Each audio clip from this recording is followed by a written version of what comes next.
Di sebuah desa kecil di pinggiran Banyuwangi, hiduplah seorang pria bernama Rohman bersama istrinya, Sulastri, dan dua anak mereka yang masih duduk di bangku sekolah dasar. Kehidupan keluarga ini sederhana, bahkan bisa dibilang pas-pasan. Rohman sehari-hari bekerja sebagai pedagang keliling, menjual hasil bumi dari desa tetangga, mulai dari pisang, singkong, hingga kelapa. Kadang hasil dagangannya laris, kadang pula ia harus menanggung rugi karena barang dagangan tak habis. Meski begitu, Rohman dikenal rajin, sementara Sulastri membuka warung kecil di depan rumah mereka. Warung itu menjual kebutuhan sehari-hari, sabun, beras, minyak, serta jajanan anak-anak. Namun meski mereka berusaha keras, hasilnya tetap tak cukup. Uang selalu terasa kurang. Anak-anak mereka sering menahan diri untuk tidak meminta lebih, karena tahu orang tuanya kesulitan. Rohman sering termenung di teras rumah, memikirkan nasib keluarganya. Desa mereka memang terkenal sebagai desa yang subur. Tetapi banyak warga yang anehnya bisa mendadak kaya. Ada yang tadinya hanya seorang buruh tani, tiba-tiba bisa membangun rumah megah. Ada juga yang warungnya dulu sepi, sekarang selalu ramai, bahkan sampai buka cabang. Rumor pun berkembang. Konon mereka mendapat berkah dari jalur yang tak biasa, pesugihan. Kata orang, di sekitar Banyuwangi ada aliran pesugihan yang menyeramkan. Bukan hanya melibatkan jin atau siluman, melainkan juga pocong, sosok yang dipercaya menjadi perantara kekayaan. Pocong itu konon bukan pocong biasa, melainkan roh orang yang dulu pernah dijadikan tumbal, lalu diikat dalam sebuah perjanjian mistis. Warga desa sering berbisik tentangnya, tapi tak ada yang berani membicarakannya terang-terangan. Rohman yang makin terhimpit kebutuhan mulai terpengaruh. Ia ingat obrolan dari seorang temannya, Sugeng, yang berkata lirih di warung kopi. Kalau hidupmu mau berubah cepat, Rohman, ada jalan. Tapi bukan jalan yang semua orang berani tempuh. Kau tahu sendiri, di timur sini ada tempat keramat yang dijaga pocong. Banyak yang datang ke sana dan pulang membawa rezeki tak terkira. Awalnya Rohman hanya menertawakan cerita itu. Namun semakin hari pikirannya semakin terganggu. Ia melihat anak-anaknya yang mulai jarang makan daging, istrinya yang sering sakit karena kelelahan, dan utang yang menumpuk di warung. Hatinya gundah. Malam itu, saat hujan deras mengguyur, Rohman duduk sendiri di teras rumahnya. Petir menyambar, suara kodok bersahutan, dan angin dingin menusuk tulang. Tiba-tiba ia mendengar suara lirih, entah dari mana asalnya. Suara itu seolah berbisik di telinganya. Datanglah, kalau kau ingin kaya. Datanglah ke pemakaman tua di ujung hutan bambu. Jantung Rohman berdegup kencang. Ia menoleh ke kiri dan kanan, namun tak ada siapa-siapa. Hanya suara angin malam dan tetesan air hujan dari atap rumahnya. Malam itu, untuk pertama kalinya, ia mulai percaya bahwa cerita tentang pocong pesugihan bukanlah sekadar rumor belaka. Sejak malam ketika bisikan itu terdengar, hati Rohman tidak pernah tenang lagi. Setiap ia menutup mata, suara lirih itu seolah mengiang. Ia mencoba mengabaikan, berusaha menganggap hanya ilusi karena lelah. Namun semakin ia menolak, semakin jelas suara itu datang. Kadang di siang hari, saat ia berjualan di pasar, tiba-tiba terdengar desis samar, ujung hutan bambu, malam Jumat. Sulastri, istrinya, mulai curiga. Ia melihat suaminya sering melamun, jarang bicara, dan lebih mudah tersulut emosi. "Pak, ada apa sih? Kok akhir-akhir ini sampean kelihatan aneh?" tanya Sulastri suatu malam sambil membereskan warung kecilnya. Rohman hanya menggeleng, pura-pura tersenyum. Padahal dalam hatinya gelombang perasaan bercampur aduk antara takut, penasaran, dan terhimpit kebutuhan. Di desa itu, cerita tentang pesugihan pocong bukan hal baru. Orang-orang menyebutnya sebagai jalan cepat menuju kekayaan, tapi penuh dengan konsekuensi mengerikan. Dulu ada seorang pedagang tembakau yang mendadak sukses. Rumahnya besar, mobilnya banyak. Tapi tidak lama kemudian, anak pertamanya meninggal mengenaskan. Tubuhnya membiru seperti dicekik. Warga berbisik, itu adalah tumbal yang diminta pocong. Mendengar kisah itu, sebenarnya Rohman gentar. Namun setiap kali ia menatap wajah anak-anaknya yang semakin kurus, hatinya seakan dilema. Ia merasa gagal sebagai kepala keluarga. Ia mulai mencari Sugeng, temannya yang pernah menyinggung soal pesugihan. Mereka bertemu di warung kopi dekat jalan besar. Suasana malam itu lengang, hanya lampu minyak yang menerangi meja kayu tua. Sugeng menatap Rohman tajam. "Kowe tenan arep nyoba? Kamu serius mau mencoba?" tanyanya dengan suara rendah. Rohman terdiam lama, lalu mengangguk perlahan. Sugeng menghela berat dila napas. "Kalau sudah mantap, nanti malam Jumat Kliwon, kau harus berangkat ke makam tua di belakang hutan bambu. Bawa sesajen, kembang 7 rupa, kemenyan, dan seikat kain kafan. Jangan salah loh, kau tidak akan sendirian di sana. Ada penjaga yang menunggu. Pocong itu nyata." Mendengar kata pocong, bulu kuduk Rohman berdiri. Sugeng menambahkan, "Kalau kau takut, jangan pernah coba-coba. Tapi kalau sudah melangkah, jangan pernah mundur. Pocong itu akan menagih. Kau tahu artinya kan?" Rohman pulang dengan pikiran semakin berat. Malam itu ia hampir tak bisa tidur. Di luar, suara angin menabrak dedaunan bambu, membuat bunyi khas klotak-klotak yang membuat suasana mencekam. Seakan-akan seluruh alam tahu niat yang sedang tumbuh di hatinya. Keesokan harinya, ia mulai mempersiapkan diri. Dari pasar, ia membeli bunga 7 rupa dan kemenyan.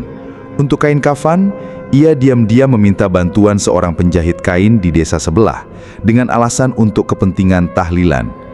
Tak ada yang tahu rencana gelapnya. Bahkan Sulastri hanya mengira suaminya sedang repot dengan urusan dagangan. Menjelang malam Jumat Kliwon, suasana desa terasa berbeda. Langit mendung, suara anjing-anjing desa menggonggong ke arah hutan bambu, seolah mereka tahu ada sesuatu yang tak kasat mata sedang menunggu. Rohman berdiri di depan rumahnya, memegang bungkusan berisi sesajen. Di dalam hatinya ia berbisik, "Semoga ini jalan keluar untuk keluargaku. Semoga semua penderitaan ini segera berakhir." Namun ia tidak tahu, langkahnya malam itu justru membuka pintu kegelapan yang tak akan pernah bisa ia tutup kembali. Malam itu, tepat Jumat Kliwon. Bulan sabit menggantung pucat di langit. Sesekali tertutup awan gelap. Rohman melangkah perlahan melewati jalan setapak menuju hutan bambu di ujung desa. Di tangannya, ia membawa bungkusan kain berisi kembang 7 rupa, kemenyan, dan sepotong kain kafan. Setiap langkah yang ia ayunkan terasa berat, seolah tanah itu menolaknya. Suara bambu yang bergesekan ditiup angin menimbulkan bunyi berderit panjang, seperti jeritan halus yang menyayat telinga. Rohman menelan ludah. Keringat dingin mengucur meski udara malam menusuk tulang. Ia teringat pesan Sugeng. Kalau sampai di makam, jangan bicara sembarangan. Letakkan sesajen, bakar kemenyan, lalu tunggu. Apapun yang terjadi, jangan pernah lari. Kata-kata itu terus teriang di kepalanya.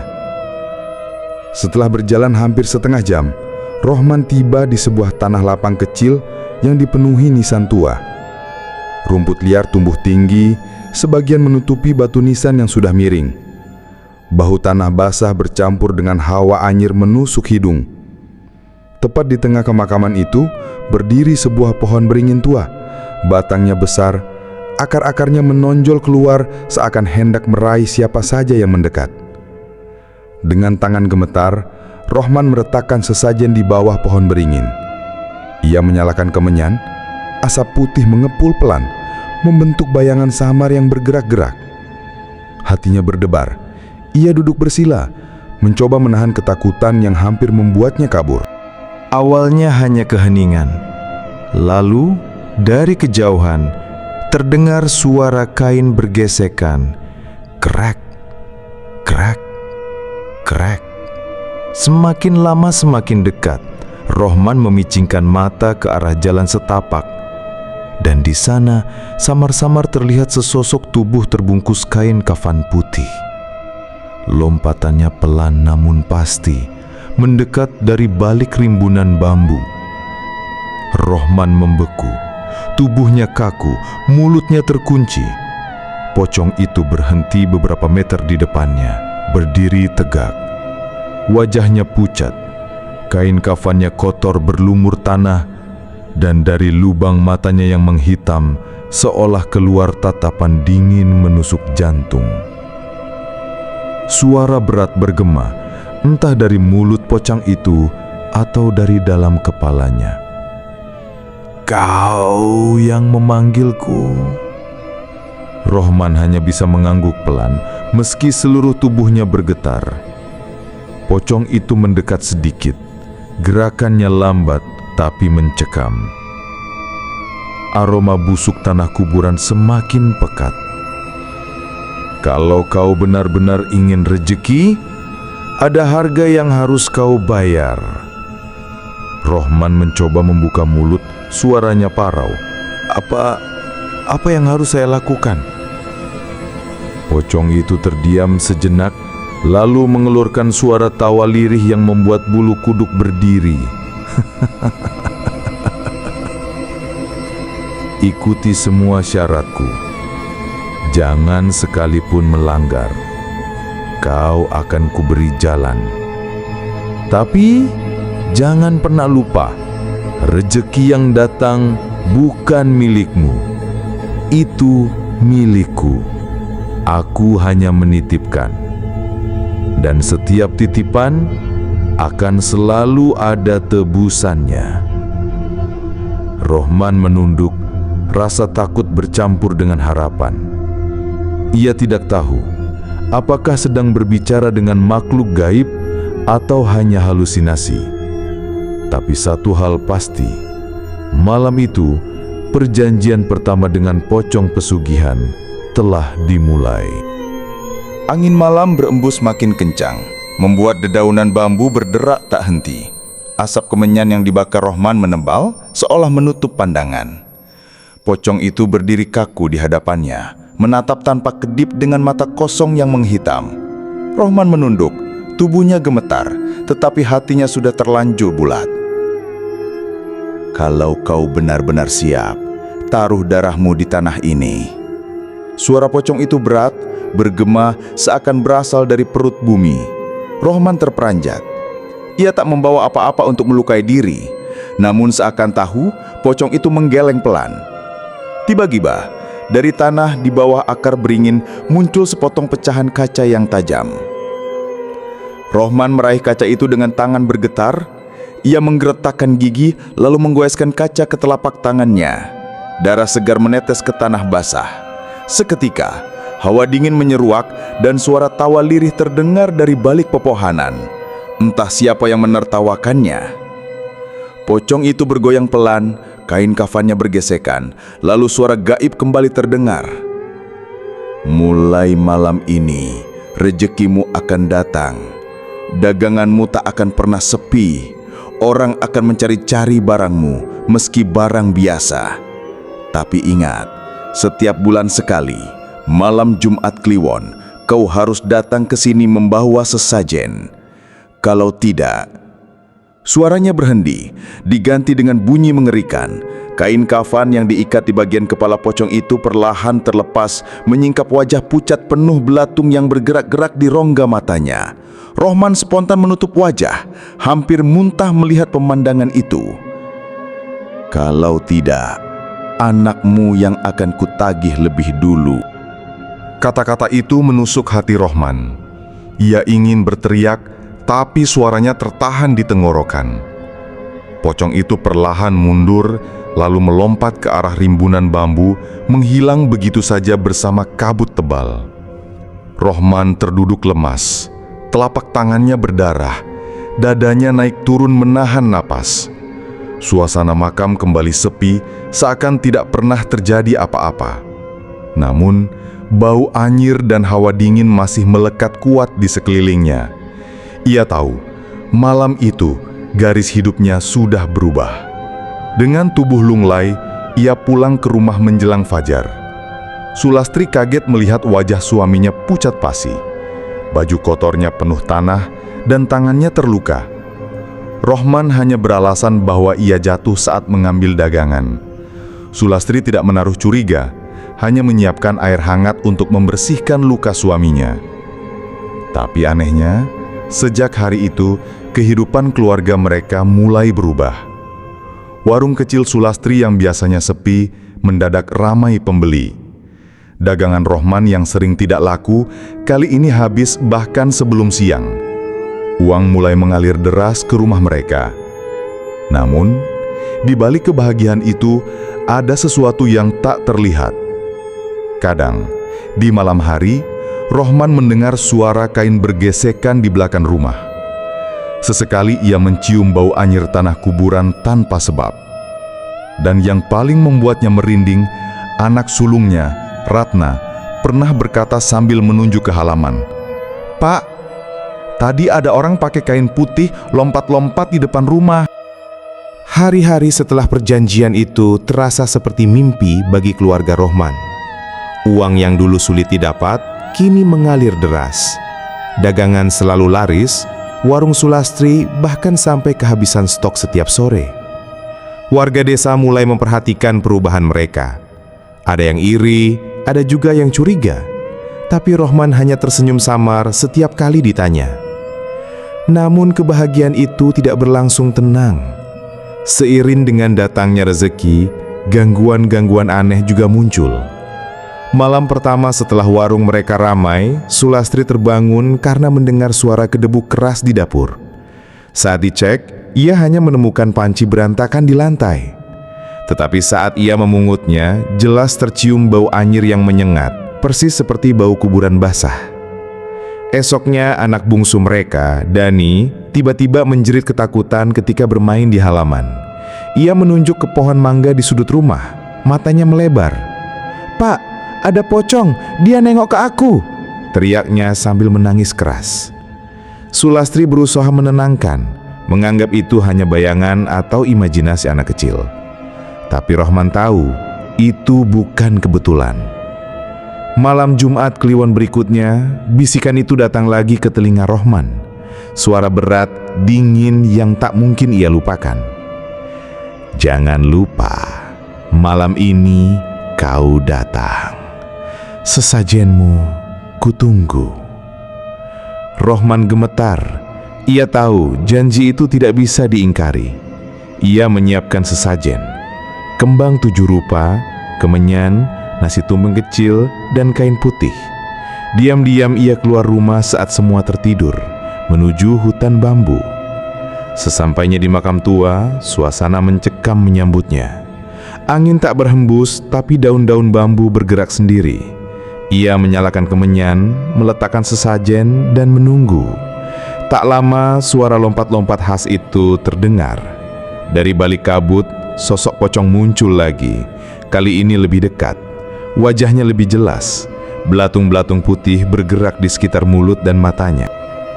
Bagus, kau menepati janji.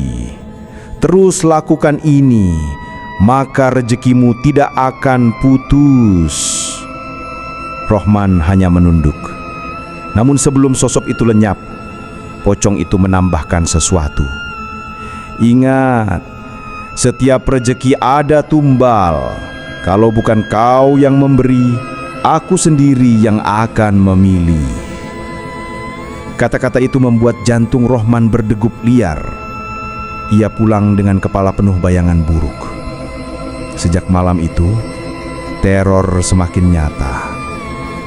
Anjing-anjing desa sering menggonggong ke arah rumahnya, terutama menjelang tengah malam. Kadang Sulastri mendapati kain putih basah menempel di pagar rumah, padahal tidak ada yang menggantungnya. Dan suatu malam, Rohman terbangun mendengar suara pelan di samping tempat tidurnya. Saat ia membuka mata, matanya membelalak. Ada sosok pocong duduk di lantai, persis di sebelah ranjang, menatapnya dengan mata kosong yang berisi belatung. Seketika tubuhnya kaku, tak mampu bergerak atau berteriak. Pocong itu hanya berdiam diri, lalu hilang begitu saja, menyisakan bau busuk yang menusuk hidung. Rohman sadar, ia tidak hanya membuat perjanjian untuk dirinya. Pocong itu kini sudah mengintai seluruh keluarganya. Hari-hari Rohman dipenuhi kecemasan. Di satu sisi, rezeki yang mengalir membuat keluarganya tampak bahagia. Warung kecil milik Sulastri kini setiap hari penuh pembeli. Bahkan, orang dari desa lain rela datang hanya untuk belanja di sana. Tapi di sisi lain, teror pocong semakin menjadi. Ratna, anak sulungnya, mulai sering sakit. Tubuhnya mendadak panas tinggi tanpa sebab, lalu sembuh keesokan harinya seolah tak terjadi apa-apa. Namun, di setiap kali sakit itu datang, Ratna selalu mengigau sambil menyebut, "Bapak Putih, Bapak Putih," yang membuat Sulastri bingung. Rohman hanya bisa terdiam. Keringat dingin mengalir di pelipisnya. Ia tahu siapa Bapak Putih itu. Suatu malam ketika hujan turun deras, suara ketukan keras terdengar dari pintu depan. Dok, dok, dok. Sulastri terbangun, tapi anehnya Rohman tidak bergeming. Ia seperti tahu siapa yang datang. Dengan langkah gemetar, Sulastri mendekati pintu, membuka sedikit. Seketika angin dingin menerpa wajahnya. Matanya membelalak. Di teras berdiri sosok tinggi terbungkus kain kafan, kuyup oleh air hujan. Sulastri menjerit dan menutup pintu sekuat tenaga. Tapi jeritan itu justru membuat anak-anak terbangun. Dani menangis keras, Ratna pucak pasi. Rohman akhirnya turun tangan memeluk istrinya yang gemetar lalu berbisik, "Sudah, jangan buka lagi, itu cuma lewat." Namun malam itu keluarga mereka tidak tidur. Dari luar terdengar suara loncatan berat mengelilingi rumah. Kadang suara itu berhenti tepat di jendela, lalu muncul bau busuk yang menyengat. Keesokan harinya, Sugeng datang ke rumah. Ia menatap Rohman lama, lalu berbisik lirih, "Kue wes melu adoh roh, jangan sampai ketinggalan sesajen. Kalau tidak, pocong itu bakal ngambil ganti sendiri." Wajahnya tegang, seolah menyimpan rahasia yang tak berani diucapkan. Semakin hari, Rohman merasa dirinya dipenjara.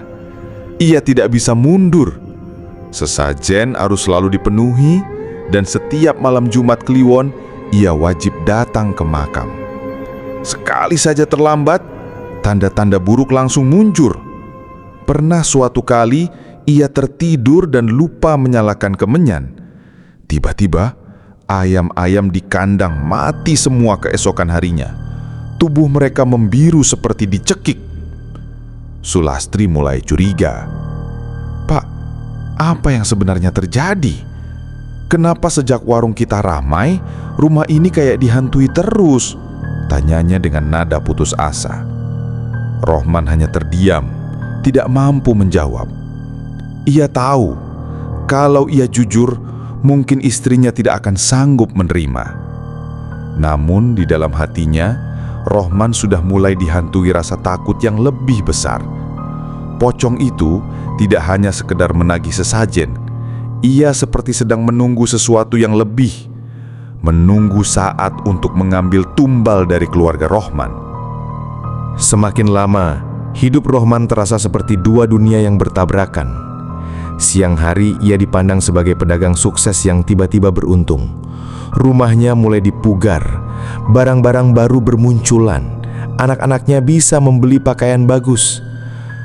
Tapi ketika malam tiba, semuanya berubah menjadi mimpi buruk. Ratna, anak sulungnya, mulai sering terbangun tengah malam. Sulastri beberapa kali mendapati anak itu duduk di ranjang, menatap kosong ke jendela. "Ratna, tidur nak, sudah malam," ucap Sulastri lembut.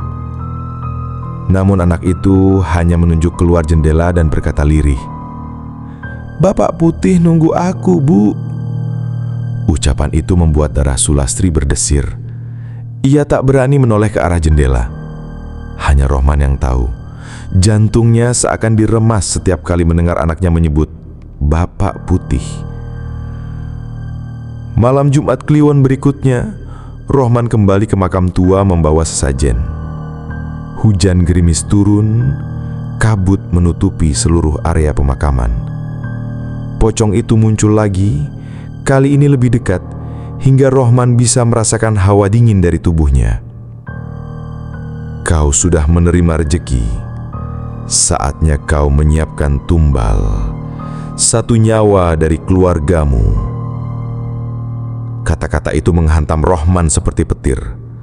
Tubuhnya kaku, suaranya tercekak. Tolong, jangan keluarga aku. Ambil saja aku," ujarnya terbata. Pocong itu tertawa, suara tawanya berat dan bergema, membuat dedaunan bambu bergetar. "Bukan kau yang kupilih. Aku sudah menandai anakmu, gadis kecil itu, Ratna." Rohman meronta, berlutut, memohon dengan air mata berlinang. "Jangan Ratna, ambil apa saja, jangan dia." Tapi pocong itu hanya melompat mundur, suaranya makin jauh. "Malam bulan penuh, aku akan datang mengambilnya." Sejak malam itu, teror semakin nyata. Ratna semakin pucat, sering sakit, bahkan mulai kehilangan selera makan. Sulastri panik membawa anaknya ke puskesmas, tapi dokter hanya mengatakan kondisinya normal, tidak ada penyakit serius. Hanya tubuhnya terlihat lemah, seperti kehilangan energi setiap hari. Sementara itu, setiap malam Rohman dihantui mimpi buruk. Dalam mimpinya, ia melihat Ratna berdiri di tengah makam, dipeluk erat oleh pocong. Wajahnya hilang dalam kegelapan. Ia terbangun dengan teriakan. Keringat dingin membasahi tubuhnya. Sugeng kembali datang, menatap Rohman dengan wajah penuh penyesalan. "Aku wes ngelingkir roh, pesugihan pocong ora gampang. Aku sudah mengingatkan roh, pesugihan pocong tidak mudah. Kalau pocong sudah menandai anakmu, sulit untuk dihindari. Kecuali kau berani mencari penyeimbang." "Penyeimbang?" Rohman menatapnya penuh harap. Sugeng mengangguk pelan. "Iya, tapi resikonya lebih besar. Kau harus menemui orang pintar, kiai atau dukun yang bisa menahan pocong itu. Kalau tidak, Ratna pasti jadi tumbalnya."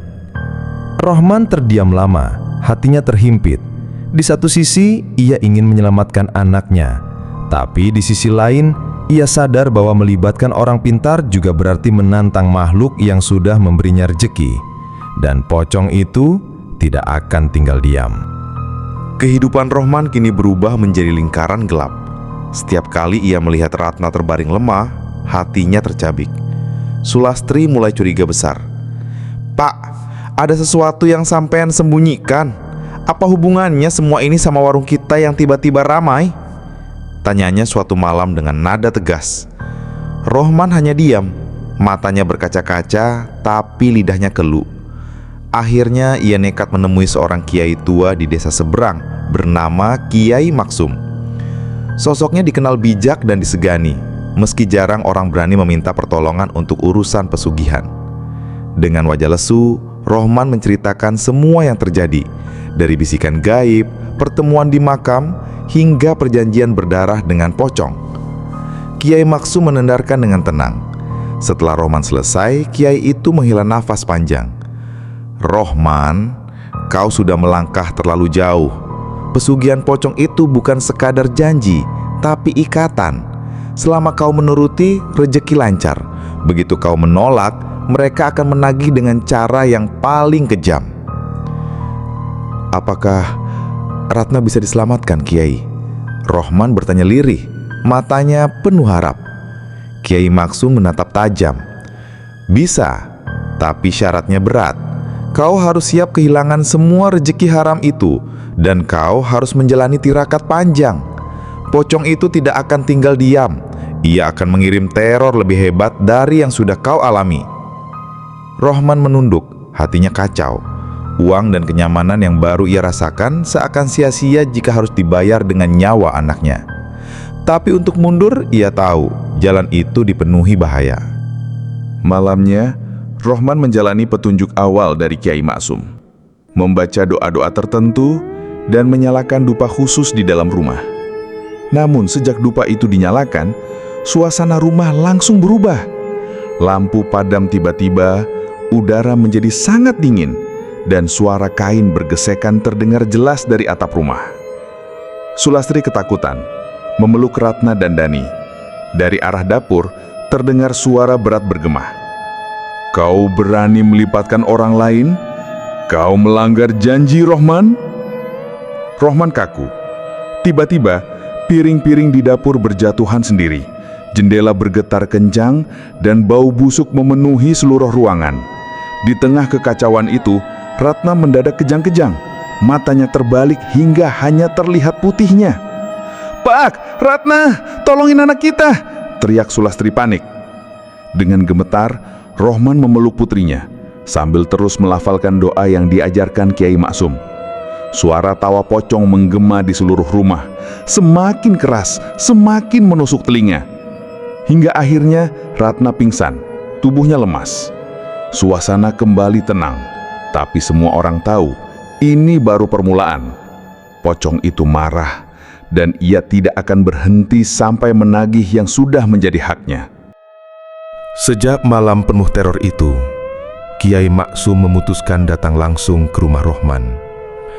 Ia membawa tasbih kayu tua, seikat daun bidara, dan kendi berisi air doa. Wajahnya serius, matanya penuh kewaspadaan. Malam ini kita hadapi bersama. Jangan ada yang keluar rumah, apapun yang terjadi. Pesannya dengan suara mantap. Rohman, Sulastri, dan anak-anaknya berkumpul di ruang tengah. Lilin-lilin kecil dinyalakan, menebarkan cahaya redup. Bau dupa samar masih tercium, bercampur dengan hawa dingin yang menusuk tulang. Kiai Maksum duduk bersila, mulai membaca doa-doa dengan suara berat. Setiap suku katanya seakan menggekarkan dinding rumah. Tak lama, terdengar suara langkah berat menyeret dari luar rumah. Srek, srek, srek. Semakin dekat hingga akhirnya pintu depan bergetar hebat. Dani menangis ketakutan, sementara Sulastri menutup mata Ratna yang masih lemah. "Dia datang," bisik Kiai Maksum, tetap khusyuk melafalkan doa. Tiba-tiba, pintu terbuka sendiri. Angin kencang menerobos masuk. Di ambang pintu berdiri sosok pocong dengan kain kafan kotor, wajah hancur penuh belatung, dan mata melotot kosong. Suaranya menggema, berat dan menyeramkan. "Rohman, waktumu sudah habis. Kau berjanji menyerahkan darah keluargamu. Kini bayar dengan anakmu." Rohman bergemetar, bersujud sambil menangis. "Ampuni aku, jangan anakku, ambil nyawaku saja."